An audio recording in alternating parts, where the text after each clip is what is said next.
Good afternoon. And my name is Kathleen Dudley. I'm a holistic practitioner in New Mexico. And I have the pleasure to have a conversation with Dr. Chris Lowthert. And Chris is in Virginia. Chris is a chiropractor. And why I'm so delighted to be able to have this interview with Chris is because Chris's chiropractic practice is based on the foundation of German New Medicine. And I'm not sure how many of our listeners or viewers know German New Medicine, but we're going to do a series of interviews and we're going to delve into German New Medicine. And Chris is going to explain the beautiful, simplistic healing properties that we all have access to through this wonderful process of our body's own natural healing methods. So Chris, I wondered if you could maybe just tell us a little bit about yourself, and thank you very much for the conversation today. Yeah, Kathleen, this is great that we have this opportunity. As you said, I'm a chiropractor and been a chiropractor since 2004. Started out mainly as a sports medicine type of chiropractor. But that quickly changed back in 2006 when I discovered, through a distressful situation in my own personal life, we discovered German New Medicine. And German New Medicine is the body of scientific work discovered by Dr. Rieker Gerd Hammer from Germany. And so very early on in my chiropractic career, I was privileged to have this body of knowledge to be the foundation of my body work, chiropractic work. So now fast forward, here I am down in Virginia, in the rural section of Virginia, thankfully. And I continue to do chiropractic and share Dr. Hammer's work, known as German New Medicine, with my community here. So, thank you. Chris, can you tell us a little bit about, the history of how did Dr. Hammer come upon German New Medicine? And so, I mean, how long is this methodology being available to people through his work? sure. Yeah, Dr. Hammer was a medical doctor in Germany and was practicing medicine conventionally, as we would say, through the 60s and 70s. And then in 1978, while the family was in Italy, they received the unexpected tragic news that their son, Dirk Hammer, was accidentally shot by an Italian prince by the name of Victor Emmanuel of Savoy. Dirk suffered tremendously following this gunshot wound, and the shot occurred in August of 78, and then in December of 1978, Dirk passed in the hands and arms of his loving father. Well, several months after that, Dr. Hammer developed testicular cancer. So Dr. Hammer immediately sensed that there was a direct connection with this unexpected distress that he just suffered through, along with his wife, for months and months, until finally their son succumbed to the injuries, but still that distress was there. And then shortly after, say several months now, after the death of his son, Dr. Hammer developed symptoms, which was then diagnosed as testicular cancer. And this here was the beginning of an amazing journey that completely flips the medical paradigm 180 degrees. 180 degrees, he just flips it up and brings us this method of medicine, let's say, but using that term more aligned with indigenous medicine, let's say, not the pharmaceutical sense of the word that so many people are familiar with, but the medicine, the plant medicine, earth medicine. So Dr. Hammer knew that there was something else there that was manifesting so-called disease.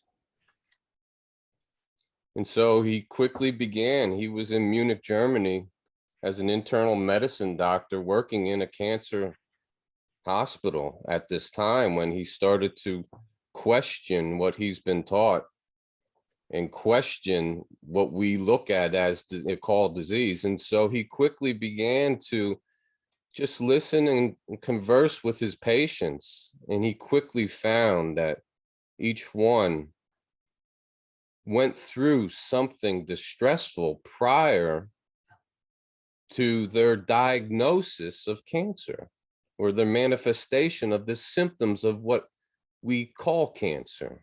Right?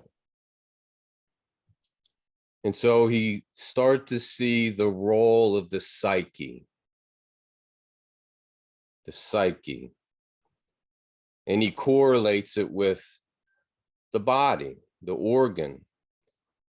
And at this time, back in the early 78, the early 80s, this connection between the psyche was in mind, let's say mind body was there.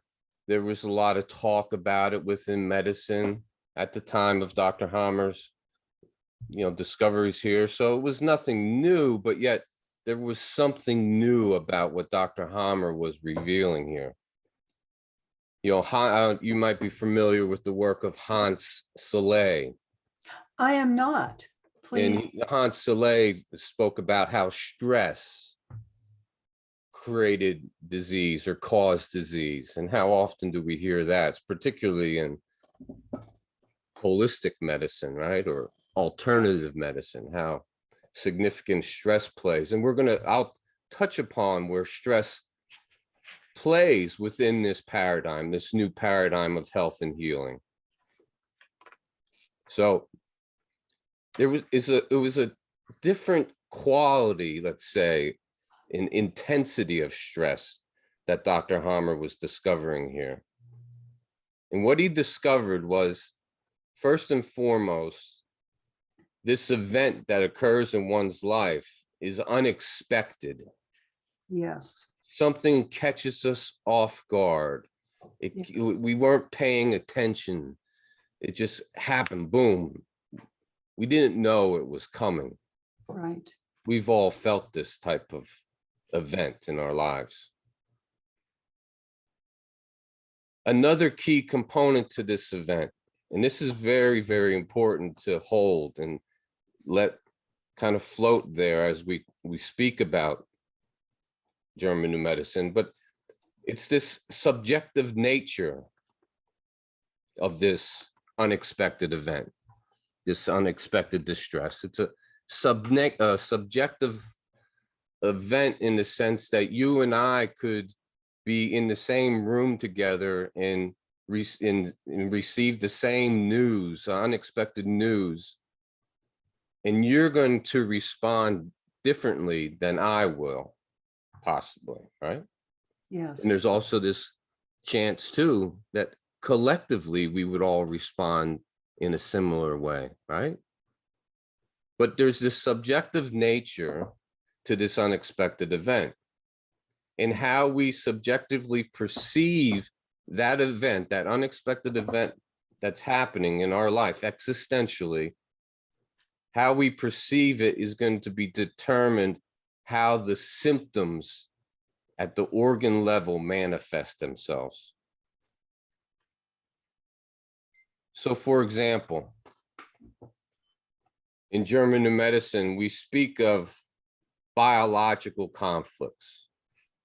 We don't speak about psychological conflicts or mental conflicts in a sense, like kind of separating the psyche out here, right?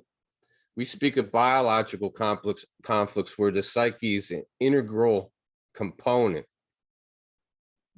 actually 3 components. An integral component within this biological conflict. And the brain is the mediator between the psyche and the organ, okay? Yeah. So now we have the 3 components, the psyche, the brain, the organ, working as one biological unit, let's say, right? It's a beautiful system.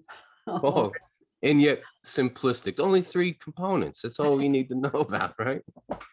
A wonderful triangulated. How about that, right? Yes, that's lovely. Right. So, so yes, we have these 3 components, and in those 3 components, and we'll touch more on these components as we unfold here, these basic principles of German New Medicine. These 3 components experience a biological conflict simultaneously, in synchronicity, okay? And that biological conflict is, like, as I said, is unexpected and highly subjective. When you're going through a distressful situation and you experience what we call a death fright conflict, where your life is in danger, you're literally fearing your life, say a wartime situation. This death fright impacts the psyche immediately when it happens. It also simultaneously impacts the brain at a particular area of the brain. And where that impacts the brain is going to be determined by how the psyche perceives that situation. And so if we are talking a death fright, which is determined subconsciously the moment the unexpected shock happens. Yes. Okay. Boom. Subconsciously, the signal hits the brain, the impact hits the brain, the psyche, and then there's a biochemical message sent from the brain. And in this situation, from the brain stem, because this is where the lungs, the alveoli tissue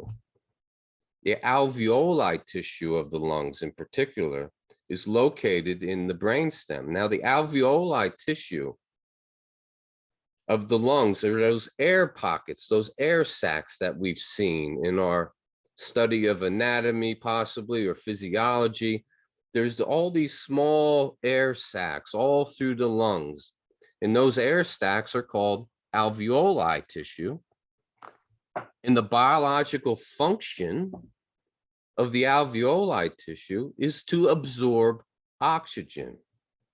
And so nature, it emerges in nature, this design in the lungs where we have all these little pockets of air, right, that increase the surface area of the lungs. And so we can have very efficient oxygen consumption, right?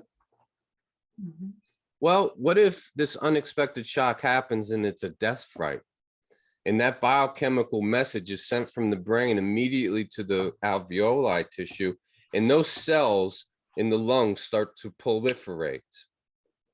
And depending on the intensity of this distressful situation, this death fright, will determine how quickly the alveoli tissues and the cells multiply, forming more alveolar tissue to increase the surface area of the lungs so that we can absorb more oxygen to give us a little bit more of an upper hand to adapt, to survive this unexpected shock, known as a death fright.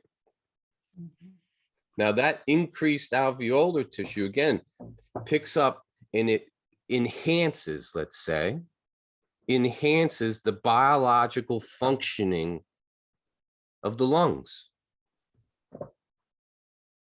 Now here's the kicker.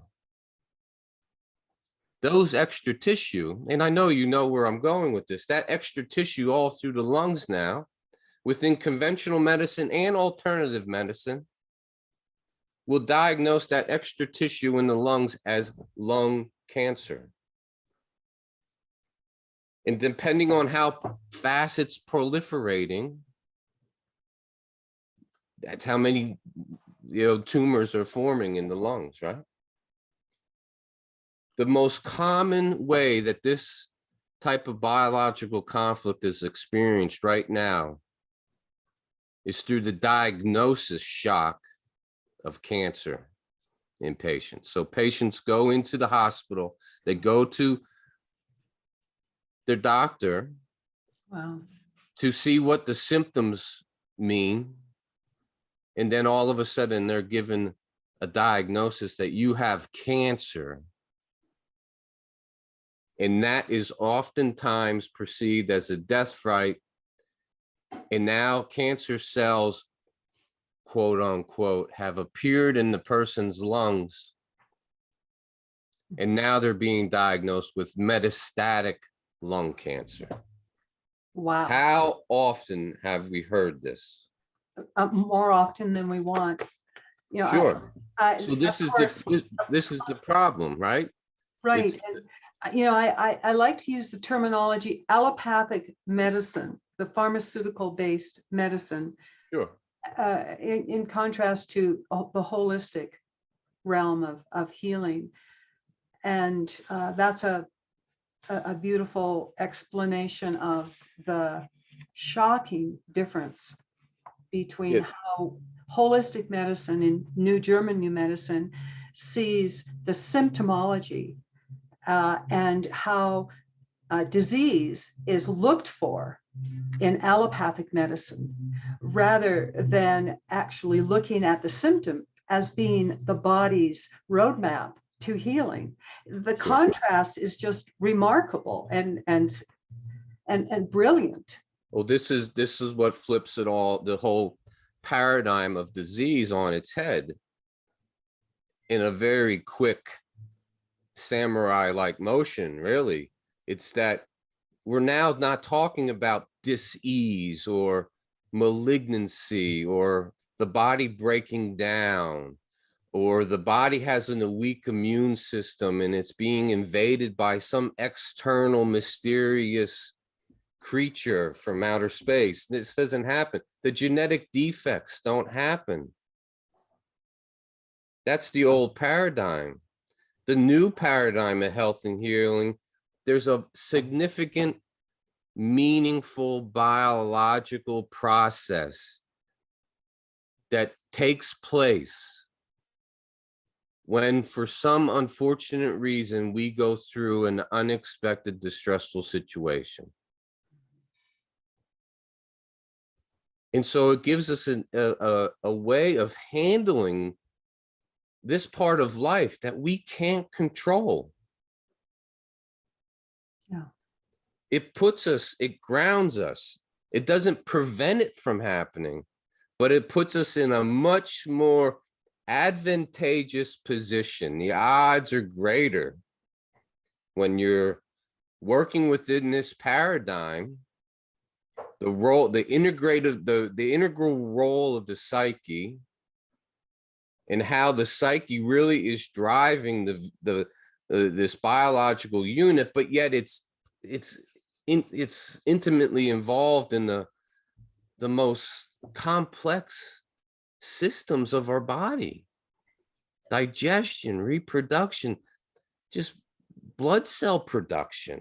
It's all being mediated by the brain, and yet the psyche is right there too, right? Yeah. So it's this paradigm that puts us at an advantageous on a grounding that no matter what comes at us now, we can figure out where we're at, right? Get our bearings, look at what's happening in our life existentially, flip it around a little bit, change it around, see what we can do. And this is the practical application that we can speak of later of this new medicine. And it's going to be unique for you because of your background. It's unique for me, how I apply it. Each one of us, depending on where we come from, are going to apply these basic principles. And I would say pristine syntax, the language that Dr. Hammer used to describe an emotional component of the psyche that's grounded in our biology. We need to stick with that. We need to stick with the death fright conflict. We need to stick with a separation conflict, a territorial loss conflict. And so as we learn these different conflicts in that emotional theme, it grounds our NLP into our biology to give us, again, an upper hand on, okay, what's going on here? What's going on in my life that's giving me this cough, right? This nagging cough. Nothing major. It's just a nagging cough. And I have a symptom. Well, we can learn a little bit about basic anatomy of the lungs, right? How the bronchial tubes are, there, and how it branches out into the alveoli tissue, as I said earlier. And we got to get to know a little bit of the basic anatomy and tissues that form the lungs, but we'll quickly find that a cough is related to the bronchial mucosa, the lining of the bronchial tubes in our lungs. And that cough comes about once we resolve a territorial fear conflict. A territorial fear conflict. And what I mean by once we resolve, so the psyche is impacted by this unexpected shock, right? So that's the first place it hits. And then simultaneously, boom, the brain and organs affected. The conflict resolution, how we put this conflict behind us, how we resolve it, how do we move through it, how do we handle it, is a very subjective event also. But once we do, this is the most important, once we do get through that and we resolve it in our own unique fashion, then the symptoms come about. The symptoms of healing, not the symptoms of illness or disease, right? Could I interject for a second? Sure, yeah. Well, I this goes back to some things you were saying just prior to this, but then to get to this most current point. But it appears that in order to break through the current paradigm into the new paradigm of healing, it takes a personal experience in almost every circumstance. I think of Hahnemann and his development of homeopathy some 200 years ago, and your own experience. And I had a healing crisis as well, and became aware of the body's natural healing capacity. But I was able to pinpoint the shock that you're talking about right at the moment. And then the cancerous lesion occurred that night, and it was there that morning. And it was so immediate that there was no way I could miss it. And we have been so conditioned to fear symptoms, right, that it's, and with German New Medicine, what you're describing, we embrace the symptom and we embrace the knowledge of what our body is doing in response to that shock. And through that, we embrace it with love. and with no fear. And it's that lack of fear and that educational awareness that the body is doing its precise healing methodology that we can trust. But again, we have been so conditioned into the fear symptoms that we have no empowerment. But what you're talking about with German New Medicine, we become empowered in this process. Absolutely. It flips the tables. There's yeah, I mean, once you really ground into it and then experience life through these lenses, experience life with your own shocks, right, that we all have, experience the symptoms as we go through that learning process with this knowledge now, it's a game changer. But it's work. It's Yes. significant work, and it can be very, very difficult work to do within the current environment. And so, yes, we do rip out at the root the fear of disease. Yes. Very quickly. But that fear creeps in for a lot of people, especially early on in their learning of German New Medicine. It'll creep in and you'll have these conflicting narratives, right? You know, and you start to question German New Medicine, start to question Dr. Hammer's work. He couldn't have had it all right. You know, he couldn't have had it so pristine and perfect. Now, I don't even like the word perfect, but so airtight that there must be a hole in this somewhere. And I looked for it too early on. It's just part of the human nature to question and to be a skeptic of sorts, right? Discernment. So, huh?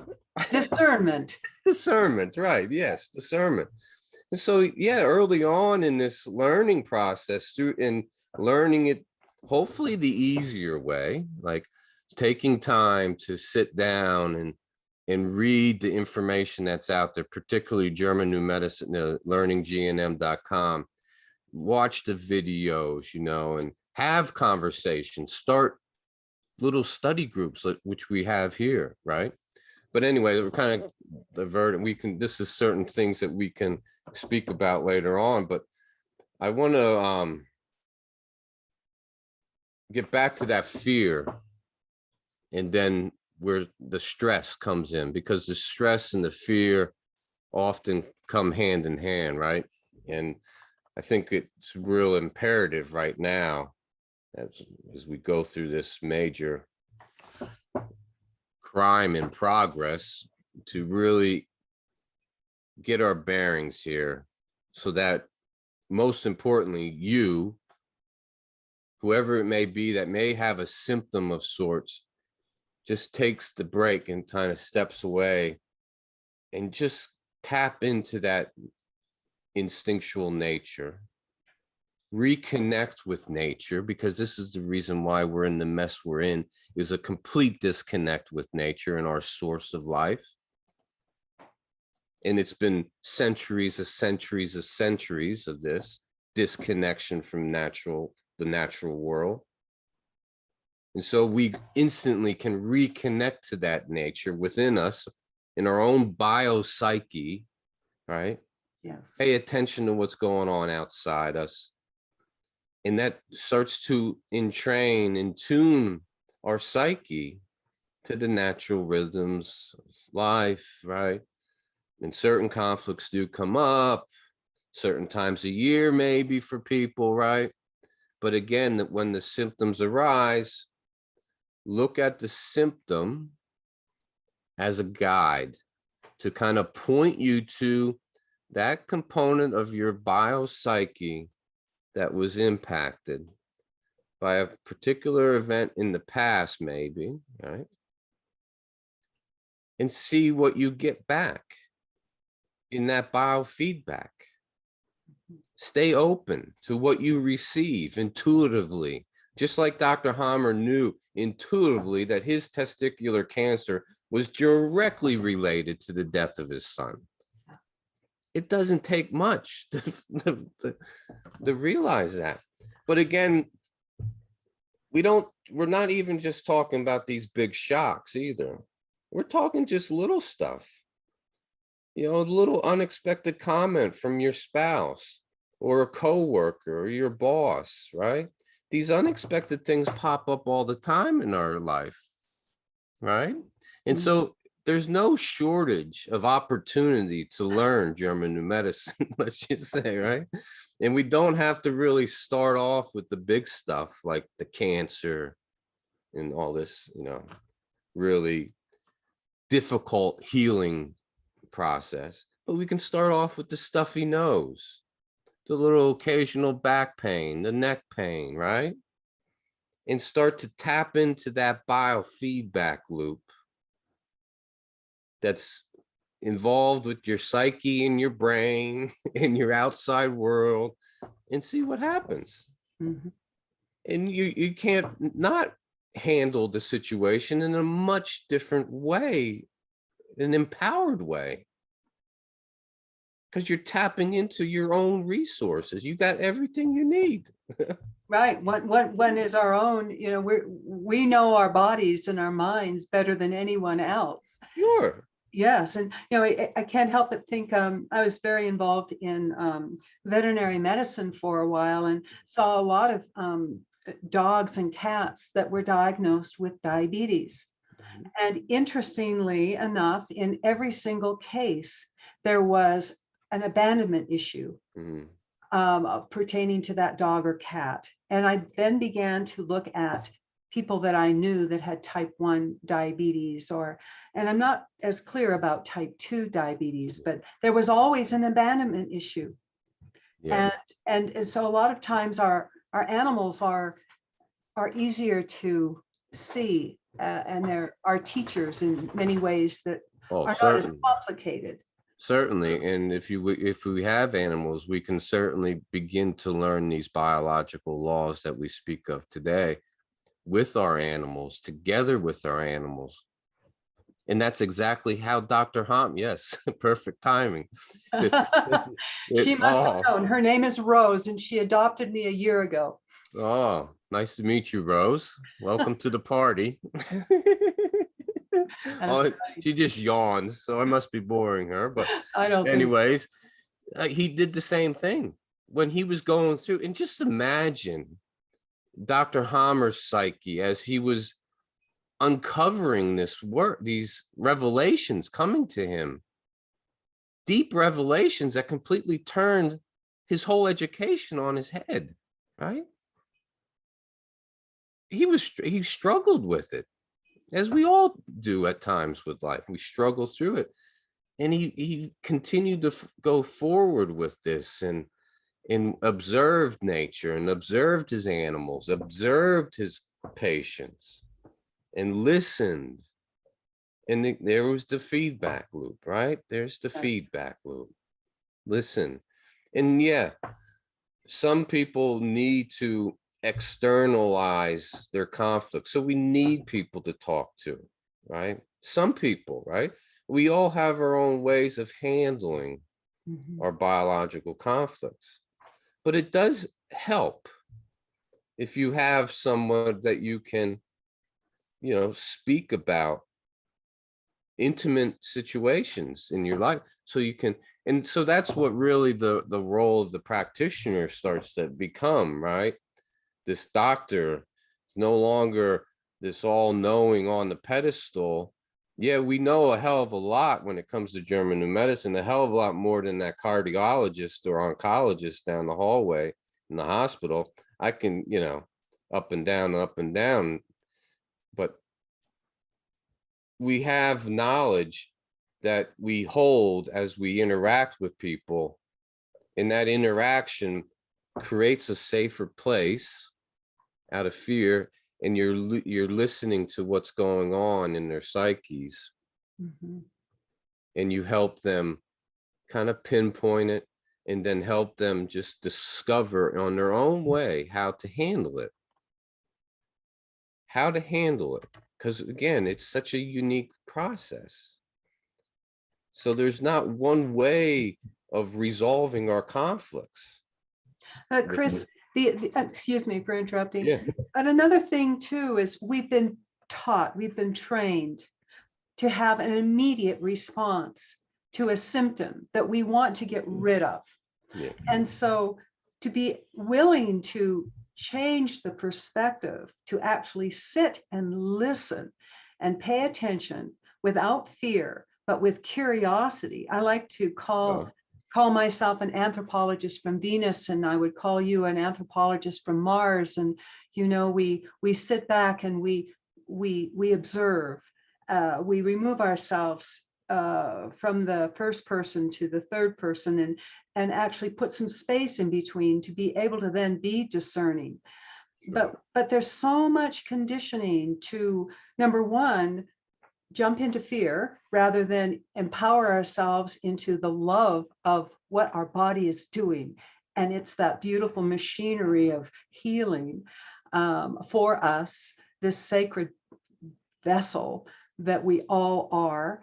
And then to want immediately to have everything resolved, even though perhaps what we had done was part and parcel with why the symptomology occurred.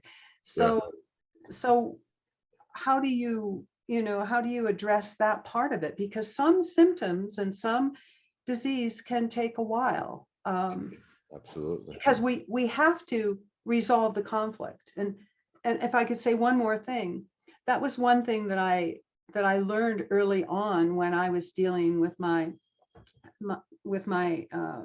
cancerous lesion. And I spent the first part of my healing process writing a 2-sentence statement about the conflict.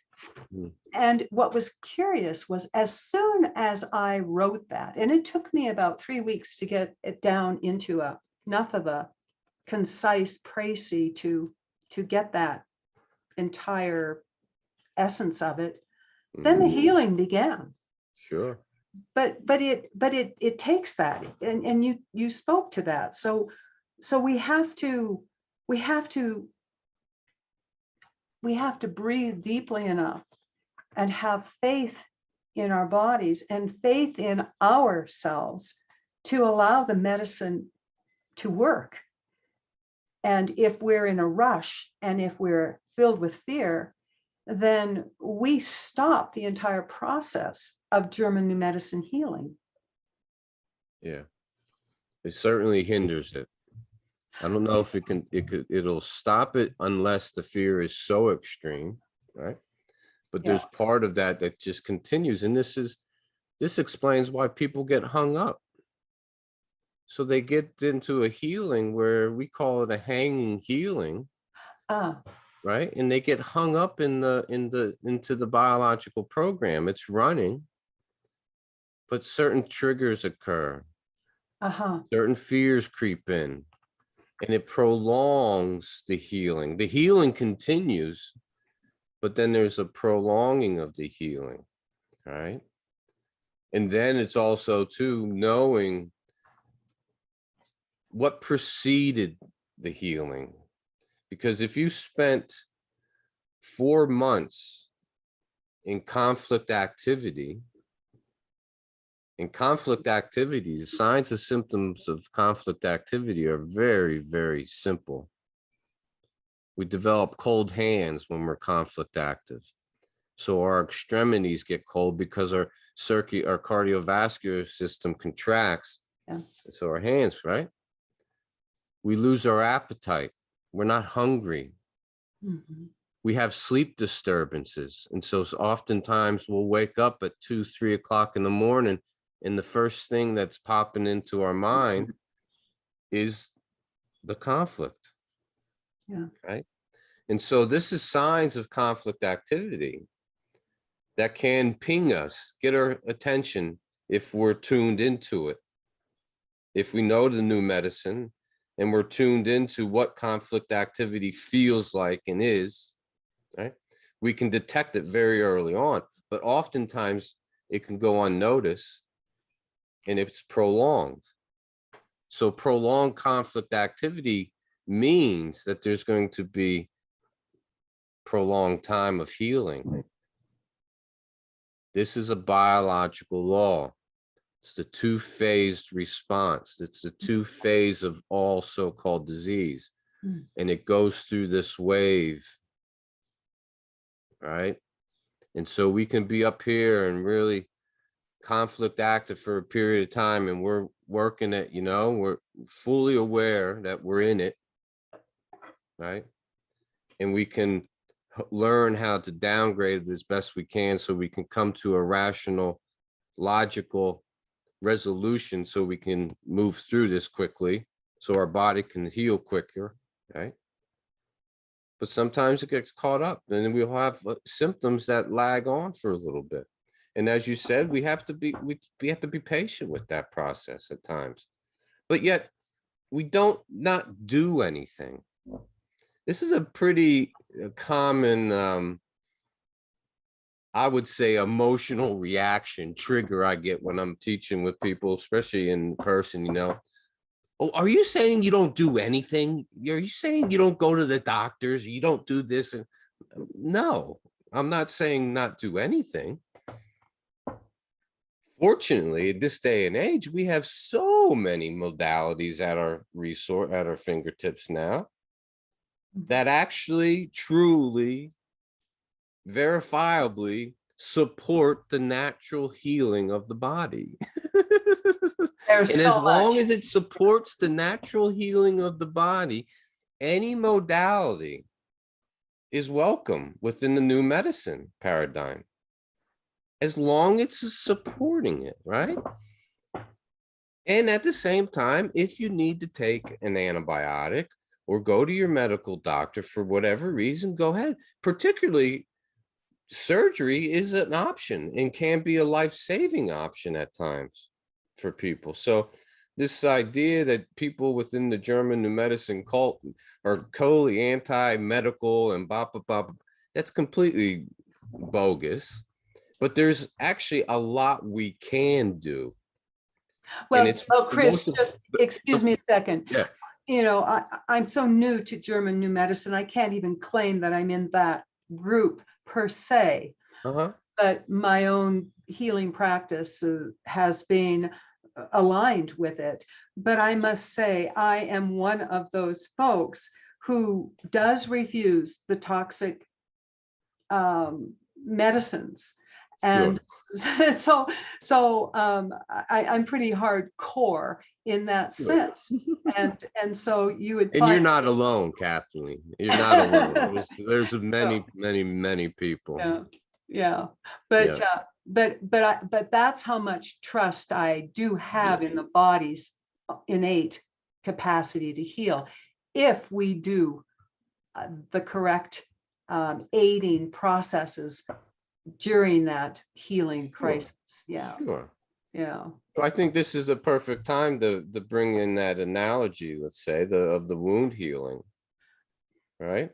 That we spoke up before we got on.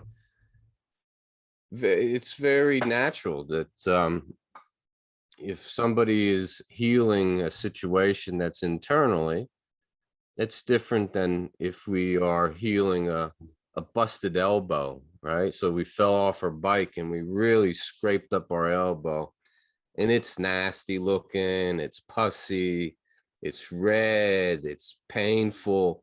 So we're not able to move our elbow as well. But what do we do typically? It's somebody that has common sense left, right? It's like your common sense tells us we go and wash up the wound a bit, right? Maybe put some salve on it, or comfrey, or some form of ointment, right? Calendula maybe, or St. John's wort. Yeah. There we go. Right. There's whatever, you know, you have at your disposal, and you're putting it on there, and then you wrap it up, and you know, for a couple of days, you're not going to be able to maybe use that elbow. It's going to be tender. But there's something about that process that we're completely comfortable with allowing to happen. And you were very comfortable with the symptoms. Yeah, it's discomforting, it's painful, but yet it's just an elbow wound, right? That's healing the same way that gallbladders heal, the same way the pancreatic ducts heal, the same way that the bronchial mucosa heal. It's the same way. Chris, do you remember maybe 20 years ago hearing that the only part of the body that can heal itself is the liver? Do you remember that? No. Oh, well, I remember hearing that. Well, we know that if you have, problems with your liver, it can regenerate, it can heal. Sure, yeah, yeah. Imagine that, right? And imagine that. And Yeah. and what's so beautiful and delightful in all of it is that the entire body can heal itself. Right. We have these special biological programs to assist us during unexpected distress and to assist us in the natural healing from that distress. And you can go on our website here, Learning GNM, and you can read over 150 special biological programs that relate to all the systems of the body, from respiration to digestion to reproduction to blood making, you name it. You name it. And you can go on the index A to Z and literally scroll down and find your symptom that you're challenged with. Click on that link and go to an explanation as to why you have this particular symptom. All right there. And so it's an amazing opportunity that we have, particularly the English speaking world, because this is why Dr. Hammer presented his postdoctoral thesis to the University of Tübingen in 1981. Wow. And they have refused to review his postdoctoral thesis to this day. This is unheard of within the academic world. They do not want to know what Dr. Hammer knew back in 1981. And that's where the fight really started for Dr. Hammer. Seriously, his knowledge of what he's discovered with the stress related body situated disease was refused when he presented it at the university. 1981, he presented what we're talking about right now, the significance of the unexpected distress, the role of the brain in the manifestation of these certain diseases, and the correlation to the organ. That was all presented in his postdoctoral thesis to the university in 1981. So how has this medicine come about? If it was censored at the university level, yeah, in his studies, then how has it come out into the world, and who becomes familiar with it? How does that happen? Is it well, really just Dr. Hammer's drive and determination to just stand up and take a stand to the enemies of life that wanted to suppress this humane medicine? He took that stand and he held it strong until he was 82 years old. He just passed away July 2nd of 2017. Oh, And he wow. lived in a life where they chased him around all through Europe, stripping him of his medical license, Wow. locking him up in a high security penitentiary in France for years in solitary confinement No. back in the early 2000s. Wow. They know that what Dr. Hammer has discovered is the biggest challenge ever that the medical establishment will face and has faced. And there's no, and how it has gotten out was through that determination, but the determination of many other people Like that yourself. have recognized the beauty of this work and the truth of it, made it their own, and began to share it. That's how it emerged. And it emerged and emerged. And I have to say, I'm very privileged to work with Carolina Markelin, who is my teacher, who introduced me to German New Medicine back in 2006, who spent years on this website, learninggnm.com, to translate all of Doctor's German work into English. Wow. For us to speak about it, to learn from it. Wow. But most importantly, to acknowledge that it's here, acknowledge and give the individuals the recognition that it deserves. Wow. But yes, this is unprecedented times. And so it came about, it emerged. It's just like anything else emerges in nature, right?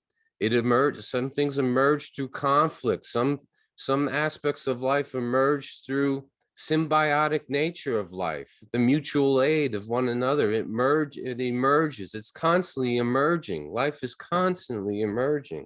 Mm-hmm. But oftentimes things emerge through conflict, right? Well, and this is often how we discover German New Medicine.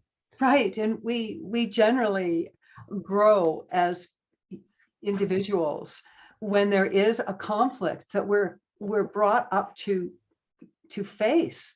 And it's through that where we bring our courage and we face that conflict, and we learn through that. And this is exactly what's happening today in the last year and a half of this, this crisis, this war, and so we're learning, and we're constantly learning, and there's a very big divide, and the divide shows allopathy and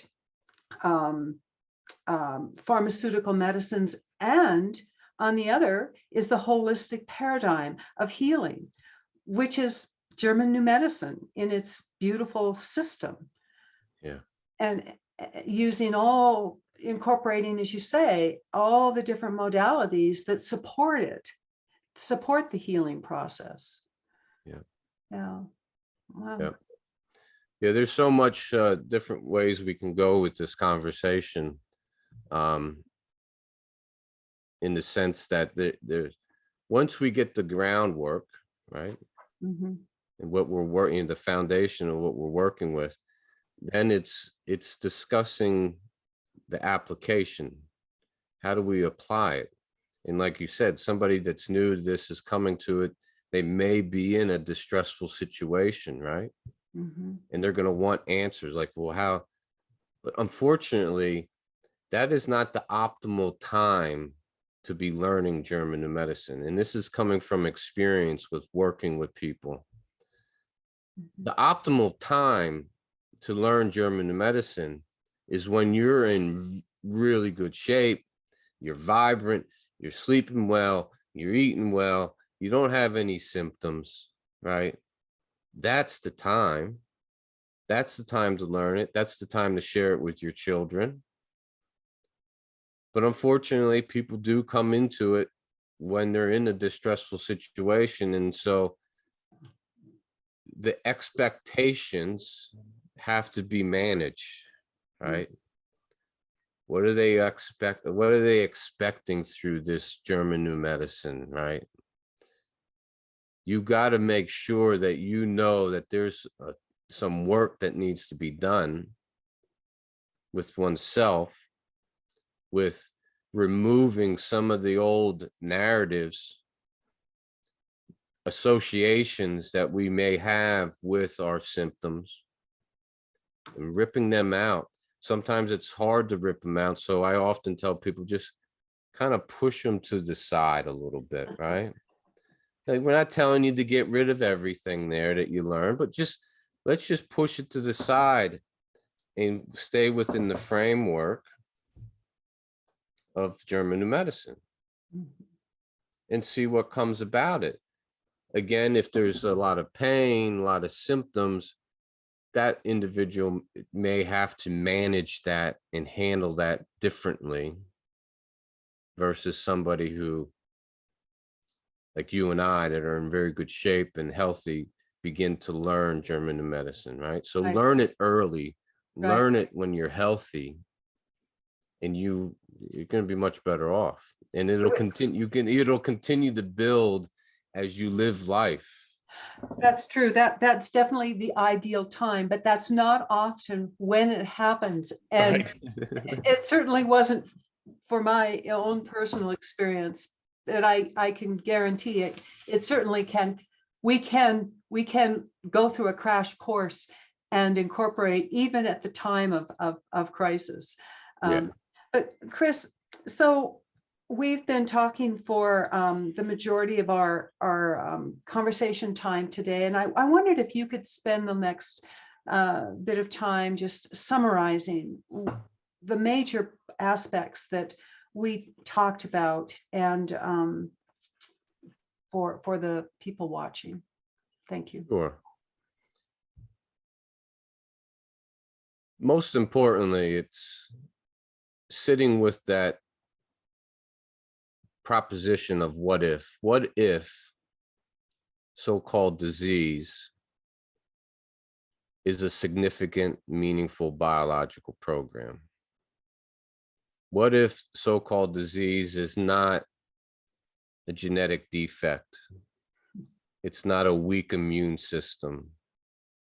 It's not over toxicity, which it's a touchy subject of toxicity, and we can certainly talk about that at some point. But barring extreme toxicity load, right? Subtle toxicity does not cause disease, right?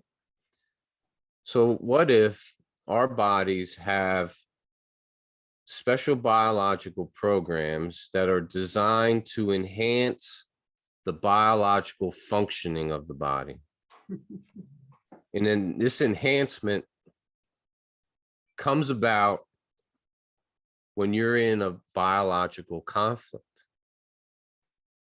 And that biological conflict has many looks to it, depending on our story, our biography, where we come from, and also right here, right now, our existential situation that we find ourselves in, right? But that conflict comes about unexpectedly, and it has a highly subjective nature to it.